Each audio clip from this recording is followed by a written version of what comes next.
¿Qué tal? Muy buenas noches, bienvenidos a En el Círculo, este programa de Justicia TV, en donde platicamos diversos temas de la conversación con actores que están discutiendo en este tema, en temas de la agenda pública, del debate entre los actores políticos, de los medios de comunicación. Y hoy me acompañan justamente dos periodistas a quienes me da mucho gusto saludar y recibir aquí en el programa. Luis Cárdenas, ¿cómo estás, Luis? Mario, muchísimas gracias. Gracias por la invitación. Un honor estar contigo, aquí. Que no requiere mucha presentación. Tampoco Marco Levario. ¿Cómo estás, Marco? Muy bien, muchísimas gracias. Muy buenas noches a los dos. Gracias por estar aquí. Al contrario. Y hoy vamos a platicar de libertad de expresión. Un tema que los dos invitados de hoy conocen bien, ejercen bien, la sufren a veces. Y empezaría un poco por preguntarles eso, Luis, Marco, ¿cómo está el ejercicio de la libertad de expresión hoy en México? Tenemos una dimensión, digamos, la más violenta, que es la de los homicidios, que tenemos datos lamentablemente este año como en los años anteriores, pero también tenemos la violencia por otras vías, la violencia digital, que ahorita lo platicamos antes de entrar al aire, Marco.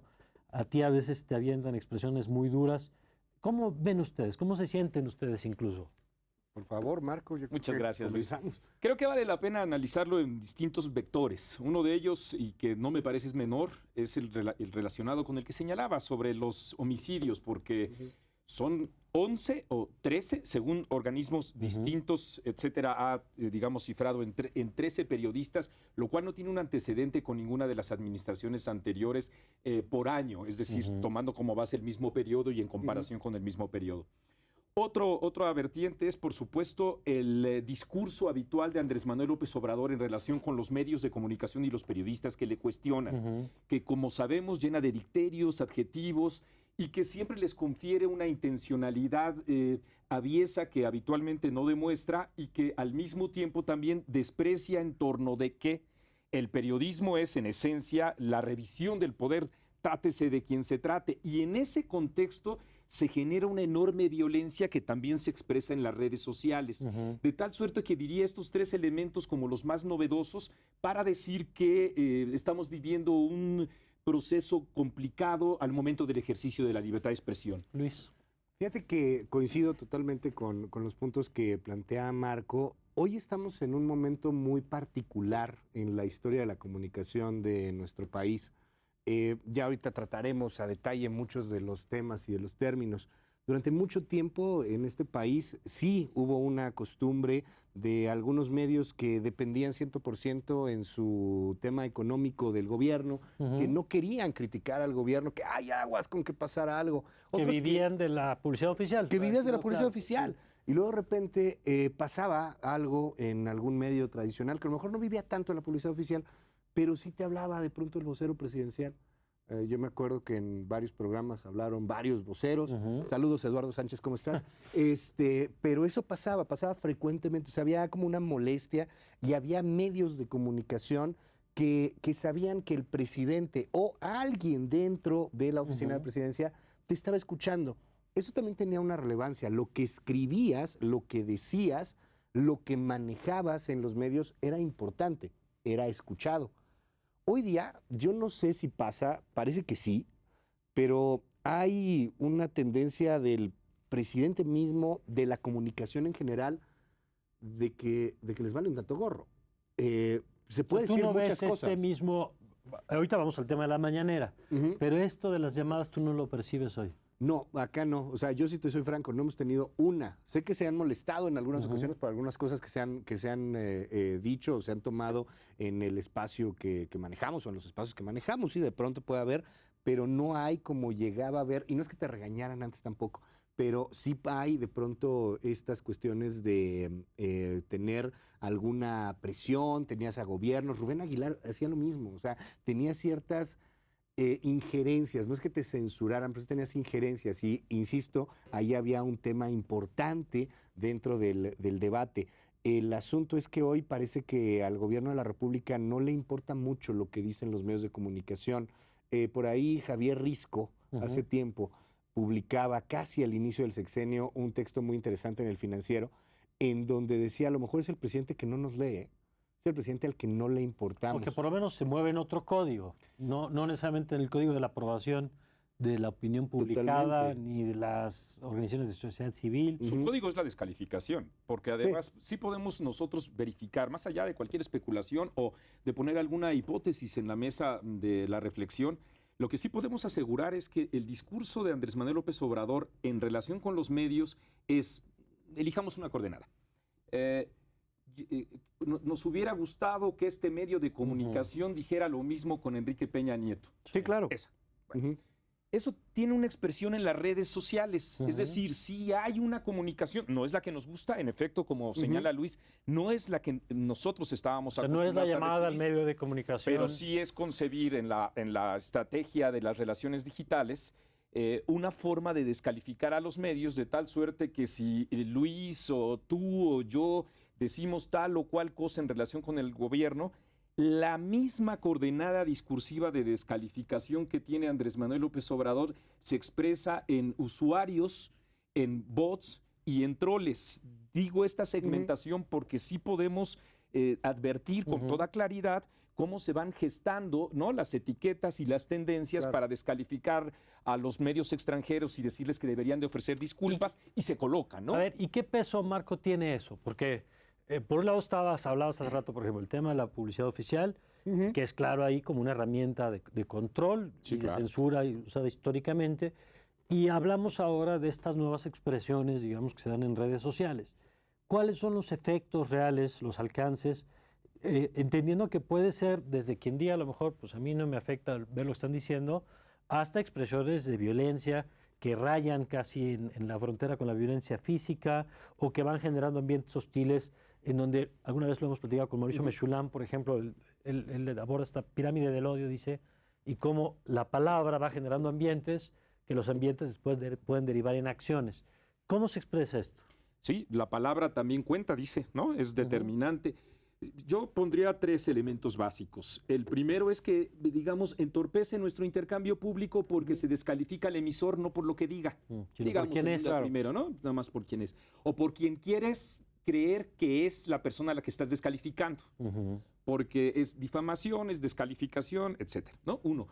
2, porque entonces implica que está descalificada cualquier crítica en relación con el gobierno federal porque este representa una enorme popularidad social y entonces lo que se genera es la sensación, eso es para tratar de responder a esta pregunta, es la sensación de que existe gente que no lo deja gobernar porque están animados con aviesos intereses. Y la tercera, por supuesto, es que se genera un contexto de violencia que se presta o que se genera a la posibilidad de incluso agresiones físicas. No me parece menor que el presidente de la República no haya tenido hasta el día de hoy una expresión de solidaridad y apoyo para con los periodistas muertos, sus familiares, y que al mismo tiempo también haya reducido el presupuesto, como ha señalado la ONU y otros organismos no gubernamentales, para la protección de los Ahora, periodistas. hemos estado hablando del plano federal y puede haber una discusión, pero en el plano federal ustedes están cotidianamente en sus espacios, en sus medios, ejerciendo la libertad de expresión, pero luego también tenemos que voltear la mirada a lo que ocurre en los estados, ¿no? Justamente el tema que toca Marco es fundamental, es toral ahí. La mayor cantidad de agresiones, y no es que prácticamente todas las agresiones, y no nada más las 13 que llevamos en este sexenio, en esta administración, sino las que llevamos desde que contamos asesinatos de periodistas, que fue eso en el 2000 más o menos, 120, 123, por ahí más o menos va la cifra de periodistas que han sido asesinados. No todos necesariamente, hay que decirlo, y desgraciadamente el porqué, en el marco de su trabajo, sino que muchos pues no lo sabemos, o sea, no hay investigación, las investigaciones se A veces hay una estancan. descalificación. Hay uno solo que tendrá un juicio, sus posibles asesinos, es el caso de Carlos Domínguez, el periodista asesinado en Tamaulipas, es el único que hoy día tiene a sospechosos detenidos y que pues su defensa está tratando de probar que esos sospechosos no son y que son chivos expiatorios. La Fiscalía de Tamaulipas está tratando de probar lo contrario, ¿no? Que ellos mataron a puñaladas a un periodista pues prácticamente octogenario en un alto allá en Nuevo Laredo, en Tamaulipas. Pero de ahí en fuera, todos los otros 100 y pico están sin ninguna investigación, como está sin ninguna investigación prácticamente Claro, es un cualquier reflejo de la otro delito, impunidad. ¿no? Sí, o sea, Claro, sigue esto con la así. particularidad, y lo hemos dicho aquí y lo hemos dicho varias veces, que cuando se pelea por la justicia en el caso de los periodistas, no es que se esté peleando un tratamiento especial a la persona. No, por supuesto que no. Nosotros, como Ujú. cualquier persona, tenemos exactamente los mismos derechos que cualquier ciudadano, no más. Pero lo que se pelea es el riesgo que representa cuando Ujú. se silencia a los periodistas, y esto ha estado documentado en diversos trabajos de cómo se generan estas zonas del silencio, en donde hay veces que la disminución de las amenazas, la única manera de entenderlo es porque los periodistas han entendido que si hablan de ciertos temas, pues corren peligro. Pero a veces no ¿no? están ni siquiera los códigos muy establecidos. Tú puedes hablar, y esto ha sucedido mucho en Chihuahua, por ejemplo, puedes reportar que asaltaron una tienda de conveniencia y resulta ser que ese no era el código correcto y terminan matando a la persona. No Ujú. sabes si porque reportaron eso o por alguna otra cuestión. En algún punto, el mismo medio allá en Chihuahua, el diario, decía, por favor, al crimen organizado, Ujú. danos los códigos, dinos cuáles son las reglas del juego para que no nos estés matando. Ante esto que no ha cambiado y que también hay que decirlo en toda justicia, no es bronca del gobierno de Andrés Manuel López Obrador que la haya generado el gobierno de López Obrador, ya vino desde Calderón, vino con Peña Nieto, llegaron y sí, ahí estaba. Sí, ahí la Nada más que pregunta ya es si no ha te puedes cambiado, quedar. No, claro. claro que no, porque no ha cambiado ninguna estrategia. De algún modo es bronca, ¿en qué sentido? En el Ujú. sentido de que conquista No es bronca millones. creada. Sí, claro, Es a lo que me creada, refiero, desde creada. luego, desde Sí, no es luego. bronca creada. No, ellos Así tienen es, que en resolverla. esa perspectiva coincido, No, porque ellos tienen que también él resolverla. prende la esperanza de millones de personas, y no exagero, cuando señala que una vez que él llegue iba a terminar con esta escalada de violencia en todos los órdenes, y en particular uno podría creer que también con los medios de comunicación, Ujú. y en efecto, es el impacto emocional, no me parece menor eso también en las personas que Claro. votan o que creen que eso puede ocurrir, por un lado. Por otro, esto que dice Luis me parece que nos ayuda a dejar claro que la violencia que reciben los medios de comunicación o los periodistas tienen distintos niveles. Ujú. Viene desde la autoridad municipal o desde la autoridad del gobierno del Estado Ujú. hasta, en efecto, el crimen organizado. Poderes formales, poderes fácticos. Fácticos, en efecto. Y al mismo tiempo también la omisión tanto de las autoridades locales como federales, ahí sí implicaría al gobierno federal, Ujú. de que se tiene desde hace aproximadamente 10 años focalizados los centros en donde son más asiduas las agresiones, como acabas de señalar, Claro. Chihuahua El antes de caso de Javier Corral, Veracruz. el caso de Veracruz, Tamaulipas, Guerrero, Quintana Michoacán, Roo. Quintana Roo, en efecto, donde hay 3 profesionales de la comunicación ya muertos, en donde incluso ya teniéndose focalizados, la impunidad está alentando aún más, porque en efecto no somos ni debemos ser distintos en nuestra profesión que cualquier otro ciudadano, pero al mismo tiempo también la muerte de un periodista manda la señal a la gente de cuán frágiles estamos, ¿no? En esa situación. No, que tiene mucho que ver con este derecho a la información, con el derecho a la libertad de expresión. No quiere decir que si tú matas a una persona, qué cruel es lo que estamos diciendo, pero es que así es el país. Que si tú matas a una persona ya no vas a obtener la información, eso uno pensaría, ¿no? No hay nadie que sea imprescindible. Ujú. Pues, ¿qué crees si lo hay? El compañero que acaban de matar en Quintana Roo Ujú. era de los únicos, y lo platicas con la fuente en Quintana Roo, de los únicos que te reportaba balaceras, homicidios, levantamientos. Y curiosamente cuando lo matan en un 4, que es lo que dicen sus compañeros. Le hablaron por teléfono, le decían que había una balacera, se lanza a cubrirlo y ahí lo levantan y lo terminan por asesinar. O sea, ahí sí empezamos a ver limitantes en cuanto al derecho a la información. Insisto, es muy difícil porque son cosas muy nuevas, no es algo que se haya visto necesariamente antes en los contextos que estamos viviendo hoy día. Son asesinatos que en muchas ocasiones sí atentan contra el derecho a la información. Hemos platicado, a ver, del papel de los gobiernos, que además yo suscribo esto que estaban diciendo.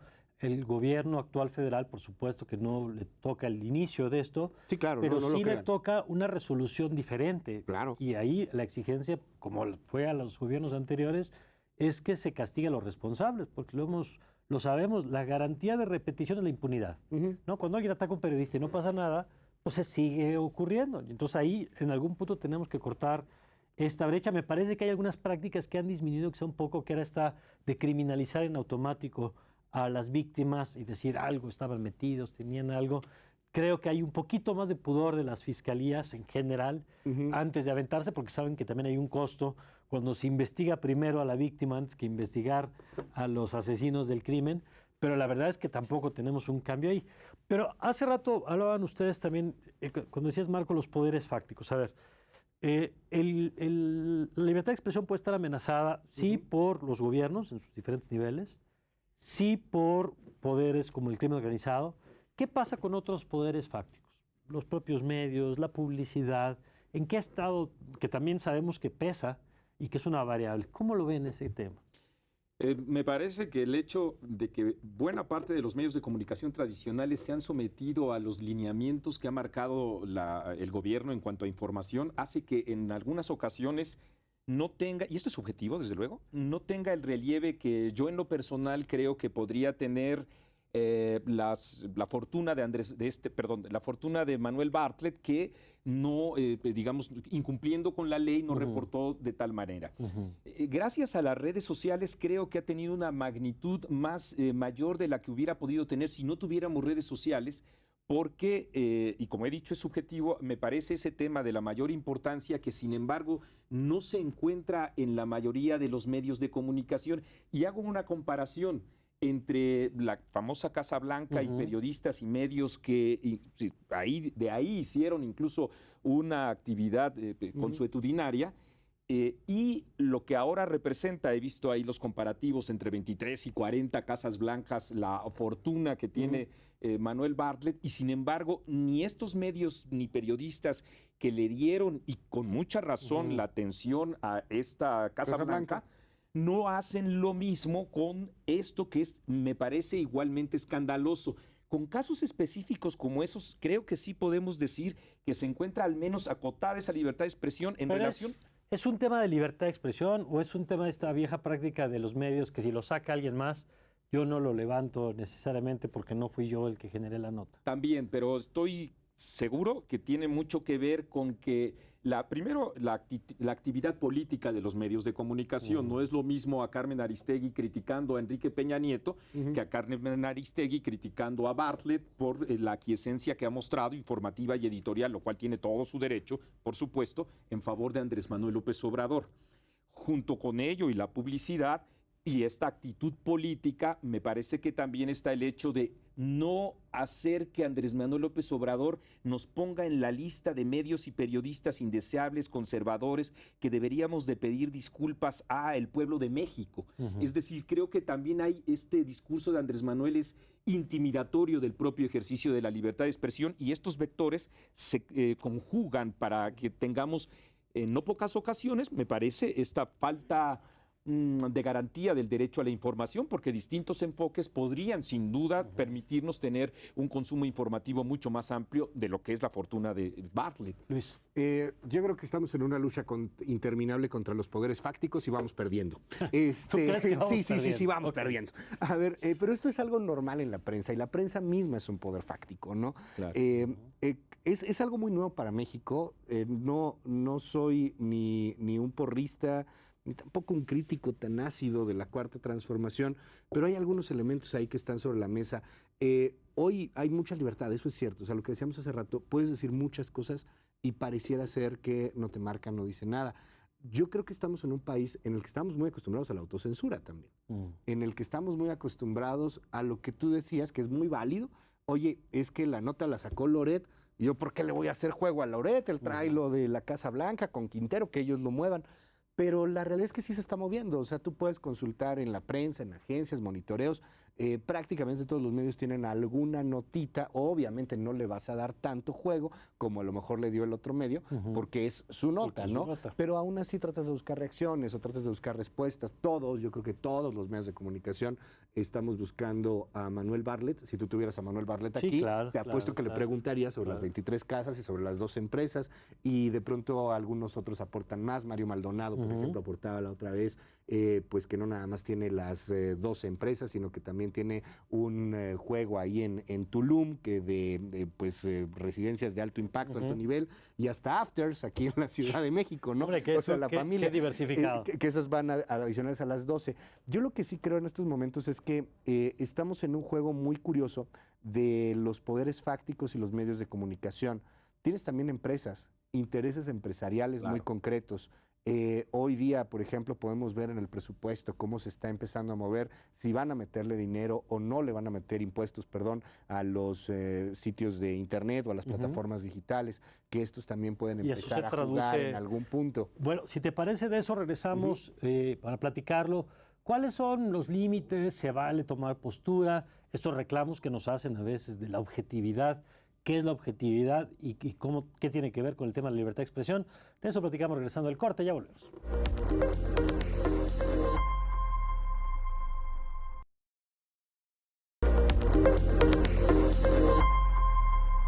Ya estamos de regreso y nos quedamos con una pregunta antes de irnos al corte, es la libertad de expresión. A ver, Marco, a ti yo te veo desde hace muchos años que te leo, que te sigo con tu trabajo en etcétera, y ahora con estas columnas, videocolumnas, en donde pues, eres muy crítico del gobierno, en espacios de opinión además, que como tal son espacios justamente donde uno toma postura sobre lo que está ocurriendo, pero está esta discusión de cuál debe ser el rol del periodismo, si se vale tomar partido, si tiene que ser uno equilibrado siempre en la presentación de los temas, que es un tema que aunque nosotros podemos decir aquí que es opinión y lo otro es información, la gente te lo exige.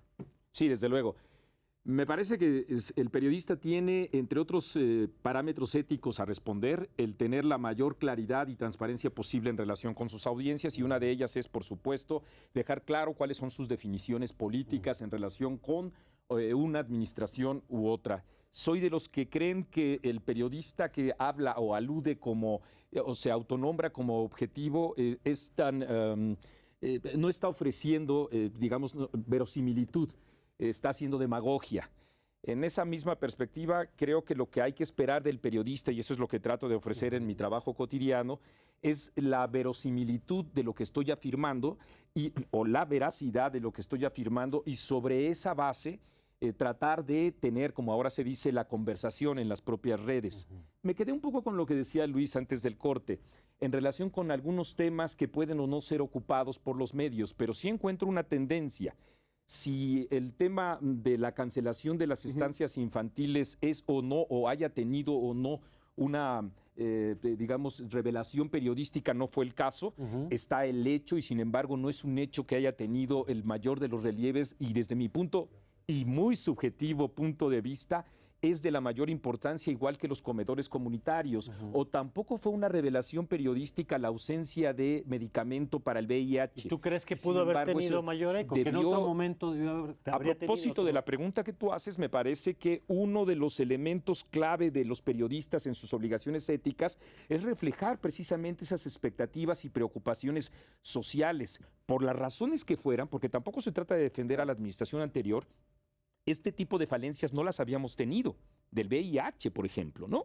Incluso frente a un gobierno que estaba negando que faltaba medicamento, ¿no?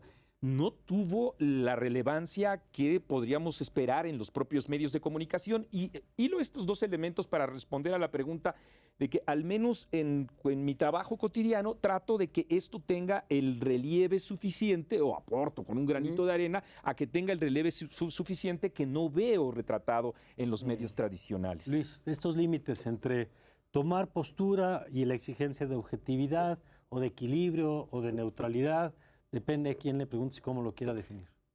Entre los abogados luego dicen yo objeto y te contestan pues qué ojete. A ver, la objetividad como tal pues no existe, o sea, no es ciencia exacta, pues, o sea, no es física, no tienes la ley de gravitación universal, o sea, no hay leyes específicas en ello, es muy subjetivo a final de cuentas la misma objetividad. Comparto lo que señala Marco, pero hay aquí un elemento muy interesante. En los programas de tele o de radio, los informativos, en el que pues yo trabajo, por ejemplo, hemos llegado a manejar hasta 70 temas en un programa. Hasta 70. O sea, es una cantidad brutal de información también la que se está viendo. No es algo nuevo, ¿eh? O sea, lo que sí es que es nuevo para México. Esto está pasando en otros países. Hoy pasa con un Donald Trump que le dice al New York Times que es un bodrio y que maneja fake news, y al Washington Post también, pero pasa en prácticamente otras democracias a lo mejor un poco más avanzadas, en donde hay estas críticas constantes. Esto no necesariamente nos está diciendo que vamos por un buen camino. era mejor tener una visión y un discurso de respeto del gobernante hacia los medios de comunicación.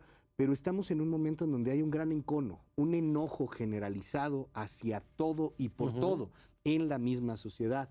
Tiene toda la razón Marco, yo te diría todavía otro más, o sea, el elemento no de la falta de medicamentos del VIH, la falta y postergación constante de la licitación de los medicamentos en general que provocaron un desabasto, o el trascendido que tuvo Reforma en algún momento en donde no sabes si esto fue cierto o no fue cierto.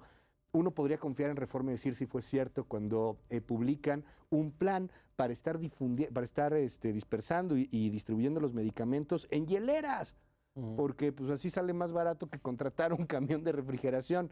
¿Son de ese tamaño de ineptos o no? ¿O es un invento de Reforma? Porque Reforma es un medio que está contra la cuarta transformación, si lo queremos ver de una manera sumamente simplista.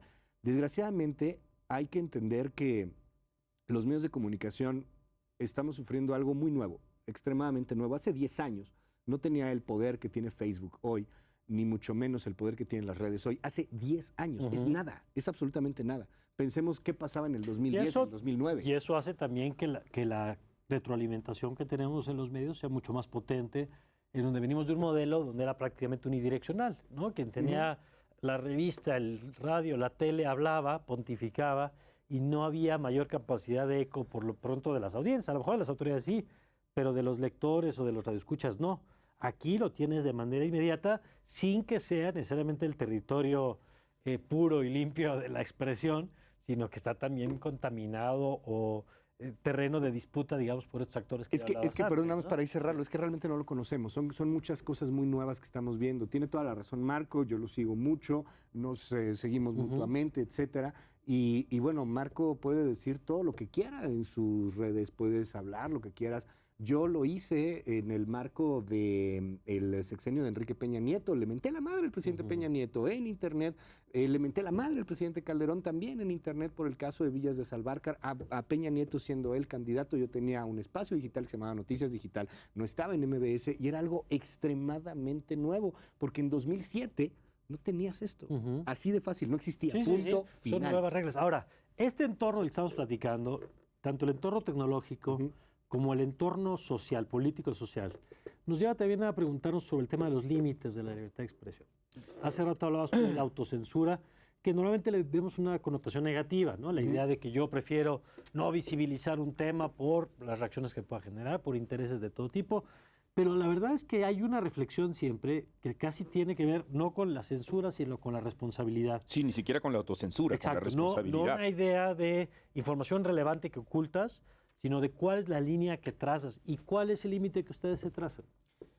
Yo me trazaría 3. Primero, el que tiene que ver entre la gran cantidad de información y la selección de la que importa, no es menor. Porque si en efecto tenemos algo novedoso en nuestro país es que estamos enfrentando una estrategia de comunicación de parte de Andrés Manuel López Obrador, que es un gran comunicador, para que el día de hoy nos distraiga sobre el tema que pudiera subjetivamente considerar como el importante.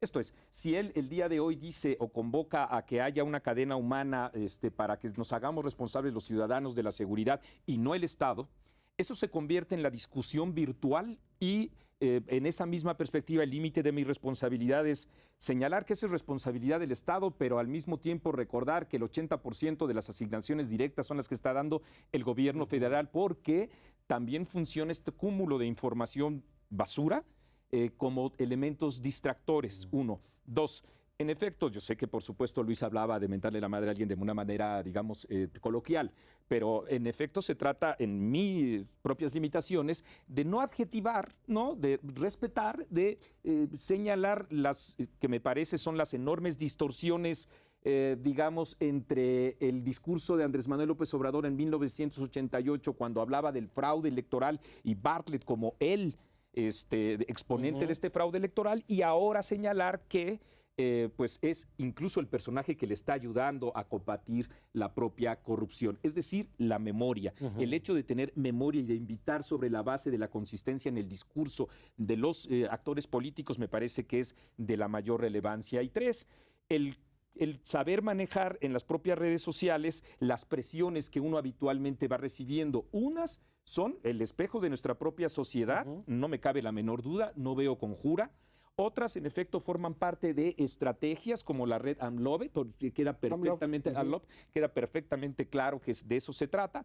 Y al mismo tiempo también reconocer que en el trabajo ético, si consideramos que algo o un tema es importante, seguir señalando ese tema importante independientemente de estos mecanismos. Ahora, la cuarta vertiente es la que tiene que ver con si un funcionario puede o no considerar valientes a integrantes de la Liga 23 de septiembre. Desde mi punto de vista, no. Como tampoco puede, y hablo ahí de esos límites, el caso como Salmerón. tampoco puede, sí, el caso de Pedro Salmerón o el caso del director de TV UNAM cuando se burló, digamos, de las preferencias sexuales o manifiestas en su forma como artista de Juan Gabriel. Me parece que nosotros como periodistas o los funcionarios tenemos niveles de responsabilidad mucho mayores. Luis. Yo creo aquí que estamos, insisto, viviendo algo demasiado nuevo y la sociedad nos está ganando. Hay muchos ejemplos del tema, hay muchas reflexiones también del mismo. El Times en particular tiene a varias plumas que lo han hecho. Los periodistas nos sentimos demasiado y nos alejamos de la audiencia. Y alejarnos de la audiencia nos ha costado muchísimo. Hoy día estamos peleados con la audiencia. La audiencia no te cree y tienes ciertas razones de no creerte. Porque no tienes un discurso empático. ¿Tú crees que los medios tienen una brecha, digamos, que resuelve? A ver, los medios tienen una brecha brutal, pero además en todos los sentidos. Yéndome a algo muy simple, y yo por eso insisto que estamos muy, muy jóvenes en este asunto, hace 15 años, Mario, ¿dónde veías la cartelera? El periódico.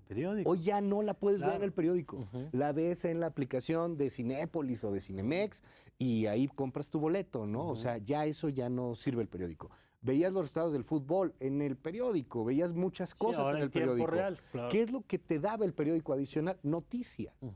Y eso lo tenías como un adicional. ¿Cuánto podías escribir de noticias? Lo que hubiera suficiente espacio de publicidad, ¿no? Lo que sobrara en los periódicos, lo que podías tener como noticias. Esto fue alejándose de tal manera que se fue desagregando ese periódico o esos medios tradicionales y de pronto las noticias quedaron aisladas. En un punto en donde decían, oye, pero ¿qué onda? ¿Cómo hacemos una comunicación con nuestra audiencia? Pues no sabemos hoy día cómo hacerla, es la neta, no sabemos cómo hacerla. Bueno, y está la crisis del modelo de negocios. Tienes en México una crisis. Lo seguimos viendo con los portales recientemente. No, bueno, a ver, nada más darte. El New York Times en español, por poner un ejemplo reciente. Que el gringo, el New York Times gringo le ha ido bien.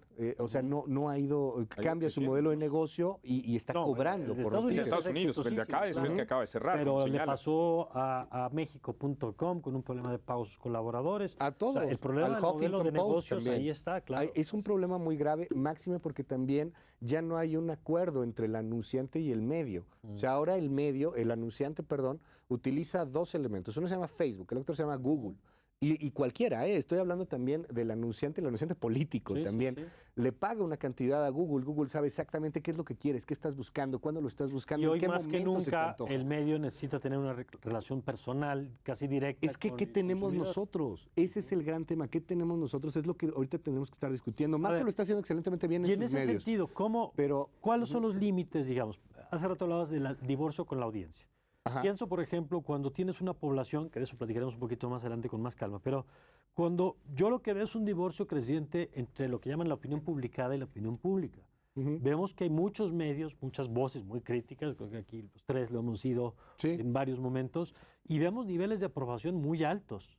Y en ese sentido, ¿cómo conciliar entre tu ejercicio periodístico de cuando tienes que señalar lo que tienes que señalar, pero una audiencia que a veces también está peleando no solamente por el gobernante, sino por su esperanza, o por el deseo de cambio, o por la decisión de su voto? Es decir, ¿cómo conciliar esas dos cosas? Fíjate cómo somos de sangrones, porque somos muy sangrones, somos demasiado soberbios. Opinión pública, opinión publicada, esto es opinión publicada. Pues sí. O sea, a ver, esto es opinión publicada. ¿Has escuchado de BRICS? Yo no había escuchado de Briggs. Es un cuate que se pone a hacer bromas en internet. Tiene millones de seguidores. Tiene un éxito en su negocio. ¿Has escuchado a Luisito Comunica? El cuate se la pasa haciendo viajes en el mundo y le va bien, le va mal. O sea, le va mal algunos videos porque tiene 3 millones y los otros tuvo 20, ¿no? O sea, eso nos está dejando muy, muy atrás.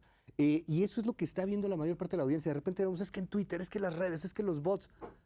Es un porcentaje mínimo, nimio, a comparación de lo que realmente está discutiendo este país. Y si no logramos, y ese es donde yo creo que está nuestra gran responsabilidad, si no logramos hacer una empatía con nuestras audiencias y de pronto no advertirles nada contra la 4T o a favor de la 4T, pero sí advertirles, señores, no va a haber medicinas. No va a haber medicinas los temas, o va a venir un problema. Claro. Exacto. ¿Por qué la gente no está preocupada? De pronto te dicen, oye, pero ¿por qué no hay gente que está saliendo a la calle? ¿Por qué no hay gente que está protestando? Porque no hay nadie que lo esté comunicando. Lo comunicamos muchos, quizá, o lo decimos muchos, o lo dice Marco, lo dicen otros medios. Pero ya cuando te das cuenta y lo comparas en términos reales con la audiencia, estás llegando, claro. No hay nada. O sea, terminamos muy mal. Vamos a hacer una pausa, la última pausa para regresar con el tema también del entorno social, de esto que hablaba, de los límites de hasta dónde llega el periodismo y el ambiente de la polarización, las noticias falsas que también representan un desafío para el ejercicio periodístico. De esto platicamos regresando a esta pausa.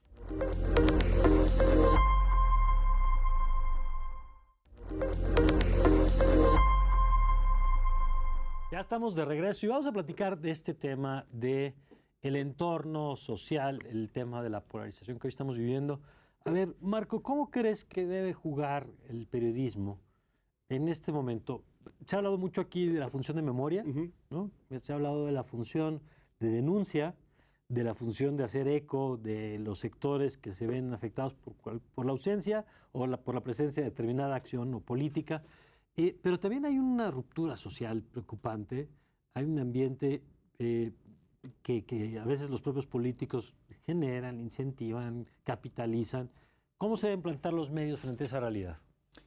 Coincido una vez más con lo que dice Luis cuando muchas veces nuestra propia soberbia. Bueno, el propio Gabriel García Márquez ha señalado que el periodismo es el mejor oficio del mundo, ¿no? Mi papá, que era chacharero, él creía, y yo junto con él, que el vender chácharas es algo de lo más bonito que me ha podido ocurrir en la vida. Y creo que tenemos una ventaja como periodistas. Una es que no podemos hacernos cargo de una ruptura social que no generamos, sino de la que somos parte. Eso es indudable. 2, no, al menos yo no soy de los que creen que el público tiene la razón ni busco empatía. Eso puede ser polémico con Luis, con ustedes, sino que al contrario, incluso al contrario. ¿Te gusta, o sea, crees que también polemizar? Polemizar me queda muy claro. Sí. Es decir, yo no voy a ser, digamos, el portavoz de lo que el sentimiento de la sociedad quiere, porque me parece que eso corresponde al político que busca el favor del voto, etcétera, etcétera. Y desde luego un periodista lo que busca es el favor de las propias audiencias. En mucho nos hemos equivocado los profesionales de la comunicación cuando delegamos en la audiencia, ¿no?, la posibilidad de ellos dictarnos a nosotros la propia agenda. Yo espero estar equivocado, y lo digo con todas sus letras y con toda su responsabilidad, pero me parece que la diferencia entre la actual administración presidencial y las anteriores es que implica un enorme riesgo para la transición democrática, incluso al colmo de una visión autoritaria, la que se instale, y el continuo ataque del presidente López Obrador a la Comisión Nacional de Derechos Humanos, al sistema de procuración de justicia, etcétera, a las propias instancias, digamos, de transparencia, lo documentan día con día. Si eso que digo yo no creen en eso, o no lo ven, o no lo quieren ver, porque es arrebatarle su esperanza, 9.5 de cada 10 mexicanos, no es algo que a mí me pese. De tal manera que si es otra la expectativa que haya quien tenga y diga, es que Andrés Manuel López Obrador es el que puede llegar a salvarnos a nosotros mismos, no va a encontrar de parte mía un discurso que fortalezca esa creencia o esa esperanza de ninguna manera. Yo creo que, ya la polémica lo hubieras armado al inicio del programa, ya casi saliendo.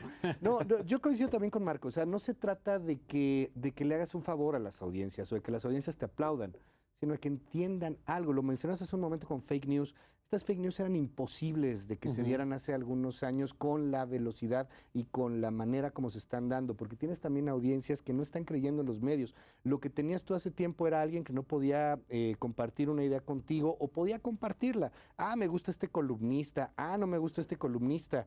Hoy es, ¿qué diablos es un columnista? O sea, a eso es a lo que me refiero. Claro, Estamos claro. en un punto Sí, en el desde luego. cual no importa lo que Pero eso, digas, a ver, sino- pero eso que Ajá. dice Luis, que es cierto, también está generando que se fortalezca la idea de comunidades que tienen a quien les dice lo que quieren escuchar. Eso es muy Lo peligroso. hemos visto en Estados Unidos muy claro con estos Así es. voceros, digamos, militantes que además Sí. pasan luego a la administración pública y regresan a los medios de comunicación. Y ahí un poco la reivindicación del periodismo, esto que decías, de qué hace el periodista Ujú. que ya no te da la cartelera, y que ya no te da el clima, y que ya no te da... Bueno, entre otras cosas lo que te tiene que dar es el contraste de la información, la Ujú. verificación Los de la datos. Sí lo información. tendría que dar, pero no lo está dando. A ver, lo están dando, pero no se está consumiendo. Y yo creo que eso es un elemento que no vemos. Somos muy soberbios, por naturaleza somos soberbios. Pero, a ver, Es- y es entonces muy- te lo es muy pregunto, grave. ¿cómo Ajá. provocar esto que tú apuntas? Porque No lo sé, o sea, digo, no lo sé. Sí te puedo decir que hay ejemplos y no los apoyo, ¿eh? De ninguna manera estoy diciendo seamos como ellos. Pero tienes otros elementos que están ahí, que sí son muy ideologizados Ujú. y que tienen una cantidad brutal de gente Claro, que los está viendo. claro, Bueno, que le el hagan a ejemplo- la porra, A ver, o mira, a por la porra de un ejemplo, lado o a la porra del un otro. video que tú tienes en Facebook, puedes encontrar muchos, que te generen más de 15, 18 millones de views, que hay muchos, no sí. son poquitos, que te hablan de fake news o te hablan de ideología o te hablan de muchas cosas. Ese video tiene el doble de rating de lo que tendría, bueno, tiene el rating, un poquito más de rating, no el doble, perdón, de lo que te tendría Televisa y TV Azteca en horario estelar, en prime time, en noticieros. No, entiendo. Por ejemplo, o sea, El reportaje que hace Luisito Comunica hace un año y medio El de sobre Venezuela, Venezuela, es es maravilloso. mucho más importante o ha tenido mucho más efecto que algunas de las proclamas que o en el entorno político, en el entorno periodístico ha mejor. podido tener como alcance, ¿no? Sin duda. Ahora, pero diría yo algo. En esencia no ha cambiado tanto. Sí, es decir, una fake news, decías tú, como las de ahora son impensables antes, ¿no? había antes algunas, obviamente tenías libros. No, yo tenías quiero hablar muchas de una cosas. de las mayor relevancia, que es desde mi punto de vista. ¿Se acuerdan ustedes en 1994 cuando con 8 columnas el Universal y luego los demás medios de comunicación informaron de un supuesto bombardeo del ejército mexicano a la zona de las Cañadas en contra sí, de claro. los... Y eso zapatistas. es de los zapatistas e incluso eso ocurrió como fake news de una manera tal en la que ahora mismo puedes encontrarte a gente de mi propia generación asegurando que eso es cierto, que esto ocurrió y que más aún incluso se utilizaron armas químicas que hacían que cada determinado tiempo reducían tallas. Te acordarás en el libro de Totalmente. Chiapas, la borrachera Ajá, democrática Pero no o lo Chiapas, tenías la guerra en diario, el Marco, papel. Ni lo tenías con tanta Fue facilidad. un periodo tan importante en Hoy, ese que yo podría asegurar no diario. que... No, desde No, luego. ni tampoco desde luego. o sea, tenías que tener al Universal. Desde luego, pero hablo de la... Imagínate al director del Sí, Universal. pero hablo de la probablemente que todo el país magnitud. en ese Hablo- momento. pero Pero hablo de la- ahorita tú y yo nos ponemos de acuerdo y sabemos que lo podemos hacer. Lo podemos hacer, Mario. Nos ponemos de acuerdo en, ¿qué te gusta? Media hora, en una hora. Creamos una página que está imitando al Universal o a Reforma o a etcétera. No, lo desde que tú luego. quieras, MBS o al Poder Judicial. Creamos una nota falsa y vamos a tener una cantidad, dependiendo Sí, de lo la- atractivo No, y lo bien claro, redactado. coincido contigo. Mi punto una nada y más otra es y la otra y erosión otra y que otra. significó para el sistema democrático mexicano Ujú. y digamos, la transmisión de esas emociones y esos Claro. sentimientos que fue haciendo que poco a poco la gente, ¿no? Ujú. La sociedad mexicana dejara de creer en las propias Claro. instituciones, en el ejército, en el gobierno, de tal suerte que a mí me parece que en ejemplos como esos, en nuestro país, es cuando surge la famosa posverdad. Es decir, nada Claro. es cierto. Existen publicó es el Universal. Sí. 5 Marios Aburto, no 1, ni 2, ni 3, sino 5 Marios Aburto. Estoy citando textualmente esto, en la muerte de Colosio. Todo este tipo de cosas fueron erosionando la credibilidad de los medios de comunicación, que empezaron a hacer política más que otra cosa, y así es como se va gestando una suerte de desesperación en la gente, en la que también por eso prenden esas fake news. Si tú lanzas una fake news en contra de Andrés Manuel López Obrador, es menos probable de creerse que si lanzas una fake news en contra de Enrique Peña Nieto, porque, sus Porque hay una propios niveles- predisposición Eso a es lo que creer. También porque de repente la realidad es más fuerte, ¿no? Yo hubiera pensado que era fake news que estaba usando una peluca en Nueva York, pero no lo era real. Sí, Sí, esa era, no era alteraba real. Yo hubiera la foto. pensado A que ver, era fake, Un ¿no? poco para ir cerrando en esto que apuntan, porque además el tiempo es un tirano, aunque aquí podemos platicar con calma, hasta aquí el tiempo es un tirano. Y un poco, ¿cómo resumirían ustedes los desafíos hoy para la libertad de expresión después de lo que hemos estado platicando esta noche? Mi- Han hablado ustedes de nuevas condiciones en la relación entre el poder político y los medios, por un lado, pero también nuevas condiciones que en un discurso desde la presidencia que marca las relaciones, redes sociales que significan espacios de libertad de expresión muy potentes, pero redes sociales como territorio también de la intimidación que ahí está presente. Es decir, hemos creo que ido y venido un poco de los pros y contras del nuevo entorno, pero en el ánimo un poco de ir resumiendo, ¿cuáles dirían ustedes que son los nuevos desafíos para la libertad de expresión desde los periodistas? Porque además coincido contigo, hoy nunca un ciudadano había tenido tanto poder, en tanto que el teléfono le permite documentar una injusticia, hasta un maltrato de una empresa, subirlo, porque el gran cambio de paradigma es el quién puede producir, quién puede distribuir y cómo consumimos la información. Ese es el parteaguas de los últimos 15, 20 Sí, años, ¿no? totalmente. Pero para el periodismo hoy, ¿cómo nos tenemos que plantar frente a este nuevo entorno? A ver. Yo insistiría en que tenemos que saber a quién estamos hablando y cómo están hablando. Hay un divorcio, ¿eh? O sea, hay un divorcio generalizado. A lo mejor no lo estamos viendo. Las nuevas generaciones es otra cosa, totalmente otra cosa. Esta generación que se llama generación Z, o ¿no? sea, De 15 la años. generación Z está informada en 2 segundos, sabe si puede ser una fake o no una fake, tiene muchas nociones de ser autodidacta, pueden manejar una cantidad importante de dispositivos al mismo tiempo, y eso hace que tengamos que replantearnos a quién le vamos a hablar como sociedad para poder, y no insisto, que le caigamos bien o que le caigamos mal, no, que nos escuchen, ya después que digan si te caen bien Ya o después te que caen mal. tome. Y es un nuevo lenguaje, esto sí es un nuevo lenguaje, hay una revolución que estamos viviendo en estos momentos. Yo considero que el papel del periodista es fundamental para la sociedad. No hay democracia sin prensa libre, pero tampoco hay prensa libre sin democracia. Entonces, en ese marco tenemos que trabajar para poder tener audiencias de nueva cuenta, cautivas, de nueva cuenta generar credibilidad y de nueva cuenta poder estar en empatía con las mismas. Es muy difícil lo que se está viendo a nivel global porque es muy nuevo. No sabemos hacia dónde va a parar. El hecho de las fake news también le ha costado ya a mucha gente. Ya hay más gente que sabe, todo empieza a tratar de saber diferenciarlas, pero continúa siendo un elemento ahí muy peligroso. Creo que nuestro papel es fundamental para mantener libertades, pero sobre todo para poder mantener a una sociedad crítica. Me preocupa un poco que en el caso particular de México, no sé si hay una sociedad que no quiere ser crítica o que no quiere estar informada o que de plano le molesta mucho el tema. Y eso es grave. Uno lo puede hacer desde sus trincheras, lo puede hacer a nivel personal, lo puede hacer como un paladín, lo puede hacer como muchas cosas. Pero si hay una sociedad que cada vez se va aislando más y más y más y pareciera ser como una cosa ahí orwelliana o un mundo feliz de Huxley, una cosa por el estilo, se me figura a una democracia que a lo mejor estaría muriendo por la misma democracia, ¿no? A ver, Marco. Una de las Síguenos prendas... animando aquí como Luis. Sí. Yo ya soy el porrista. Una de las prendas de orgullo que tiene, etcétera, es que en la memoria digital tú has sido colaborador nuestro Así es, y creo que se mucho encuentran gusto. algunas de las vertientes que nos pueden ayudar al menos para reflexionar. Ahora sí que con la generosidad que has tenido para citarme, yo trato de corresponder citándote a ti porque he sido antes que nada y después de todo tu lector. Muchas gracias.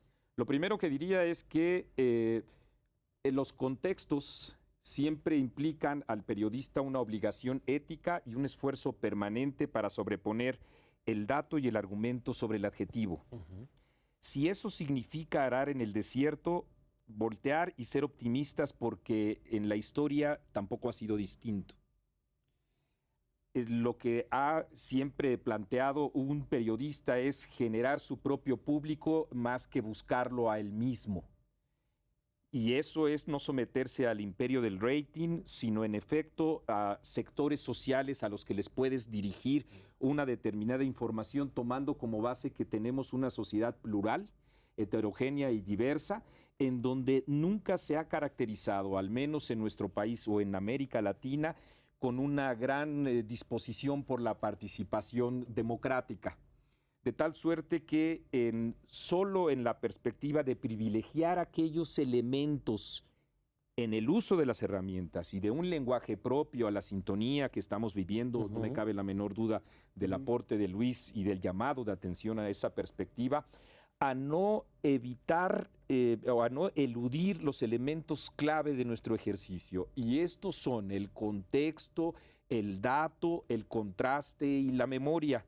En esa misma perspectiva también el reconocimiento del derecho a que exista una determinada voz sin menoscabo de la otra, y en materia de derechos sin que eso implique la lesión en el decoro o en la imagen o en la fama del otro. Solo en esa perspectiva creo que podemos y debemos ser optimistas. Ahí, en apelar a la razón, en enfrentar, decía Voltaire, al fanatismo, a veces también con una enorme carcajada, podemos reírnos de nuestra propia estupidez. Pues vaya desafíos que tenemos hoy. A mí me gusta que ha habido un tono también muy de autocrítica, que coincido en que la autocrítica y el periodismo suelen ir por avenidas normalmente paralelas, digamos, Sí. no se cruzan mucho. Sí, sí. Y quisiera retomar un poco una reflexión que hacían al principio sobre la violencia contra los periodistas. Me parece que uno de los problemas de este país es que no ha habido un acompañamiento social, una defensa social de las agresiones a los periodistas. Y eso, sin quitarle ni un pelo a lo que significa la agresión a cada periodista, creo que también es revelador de la distancia que se ha construido al paso de los años entre el periodismo y la población, en donde la población no asiente a veces suyos a los periodistas. Por supuesto, no todos. Ya hablabas tú de cómo hay periodistas que documentan en lo local, sobre todo, que se han ganado el reconocimiento, el respaldo, pero que a la medida en que queremos arropar al periodismo, hay que ganar el lugar del periodismo. Coincido contigo en que no tiene que ser por la vía de la complacencia, sino con la vía de la utilidad social, haciendo lo que nos toca hacer, ¿no? Que no es decir lo que la gente quiera escuchar, sino la información que le permita tomar mejores decisiones con métodos periodísticos rigurosos, creíbles, que le permitan contrastar también contra el universo de generadores de contenido que ahí están, que son valiosos, pero que no necesariamente son periodismo tampoco. Mira, ¿no? yo creo que creo que nos tenemos que quitar la soberbia, muy cañón. Dos, tenemos que empezar a ver qué es lo que está pasando. Nadie ha hablado aquí del tema del asunto de cambio climático. Una Greta Thunberg que está haciendo una maravilla y que se convierte en un ídolo, pero que otros dicen, no, es parte del corporativismo verde. Los temas que están sobre la mesa, la economía digital, las fintech, o sea, muchos asuntos que son de la generación que estamos viviendo, de lo que viene. No, se nos va, No, o y sea, que tenemos, de verdad, o sea, que todo es también así, tenemos que otro retomar asunto. esas agendas. Hay temas en donde estamos muy alejados de esas audiencias. Creo que ese es el tema fundamental. Y perdón, o sea, a lo mejor ahí a mí crucifíquenme, ya saben, me encanta. Pero pues, no es tan difícil, no es tan difícil. ¿Dónde te llegarle. pueden seguir en Twitter, Luis?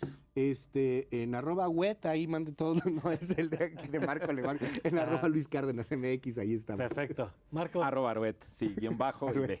Marco, muchas gracias. Muchísimas gracias. Luis, Mil muchas gracias, mil gracias, Gracias a Mario. los dos y gracias a usted por acompañarnos aquí en Justicia TV. Le invito a que continúe con nuestra programación y le espero en la edición del próximo miércoles aquí en punto de las 10 de la noche. Le deseo, como siempre, que tenga usted una magnífica noche.